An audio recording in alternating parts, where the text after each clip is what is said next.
एकादशी की जो कथाएं हैं उनमें अनेक कथाएं हैं, लेकिन परमा एकादशी की विशेष कथा है। वैसे जो एकादशी का व्रत है, देखिए एकादशी का व्रत कब से प्रारंभ हुआ है, ये त्रेता युग से चल के आ रहा है। अम्बरीश नाम के एक महाराज थे जो एकादशी का व्रत किया करते थे। भगवान विष्णु की विशेष इन पर कृपा हुई और एकादशी का व्रत करते करते वो इतने भगवान में लीन हो गए कि भगवान ने उनको अपना सुदर्शन चक्र ही उनकी रक्षा में दे दिया, जिसकी वजह से दुर्वासा ऋषि एक दिन आए थे, उनके यहाँ भोजन करने के लिए उन्होंने निमंत्रण दे दिया। एकादशी का व्रत महाराज अम्बरीश ने रखा हुआ था। जैसे ही दुर्वासा ऋषि को उन्होंने आमंत्रित किया कि आप आज हमारे यहाँ भोजन प्रसादी पावें।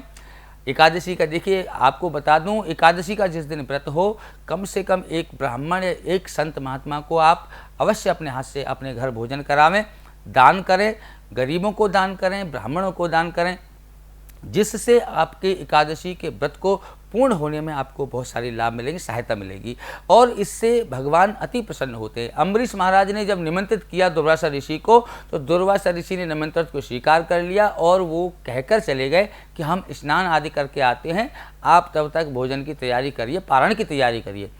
पारण का समय हो गया था, लेकिन दुर्वासा ऋषि को समय लग गया आने में, तो अम्बरीश महाराज ने एकादशी का पारण करने के लिए जब ब्राह्मणों से मशवरा किया, उन्होंने पूछा कि महाराज आप हमको ये बताइए कि क्या करें, महाराज तो हम निमंत्रित कर दिए लेकिन वो अभी पहुँचे नहीं है, अगर हम व्रत को पारण कर लेते हैं तो ये संत महात्मा का अपमान हो जाएगा, अगर हम पारण नहीं करते हैं तो ये तिथि क्षय हो जाएगी, अब क्या करूं, बड़ी विकट स्थिति है। तो उन्होंने महाराज ब्राह्मणों ने उपाय बताया कि आप एक काम कीजिए महाराज कि भगवान विष्णु के चरणों से चरणोदक लेकर के आप थोड़ा सा जल पान करके पारण कर सकते हैं, इससे आपका व्रत भी नहीं टूटेगा और संत की मर्यादा भी बनी रहेगी। ऐसा ही उन्होंने किया, जिससे दुर्वासा ऋषि बहुत नाराज हुए और भयानक कृत्या को उन्होंने प्रकट किया, जिससे जब वो कृत्या महाराज अम्बरीश को खाने को दौड़ी, मारने को दौड़ी, तो उस कृत्या पर भगवान विष्णु का सुदर्शन चक्र आ गया और उन सुदर्शन चक्र ने उस कृत्या को जला करके भस्म कर दिया।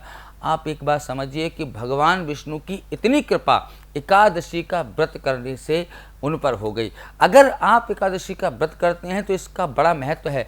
अगर आप भाव से करेंगे तो निश्चित ही आपके घर में भी धन लक्ष्मी सुख वैभव आपको प्राप्त होगा। आप अपने मन से श्रद्धा भाव से, भक्ति भाव से भगवान श्री का व्रत पूजन करते रहें। इसी प्रार्थना के साथ में जय श्री कृष्णा, जय श्री राधे।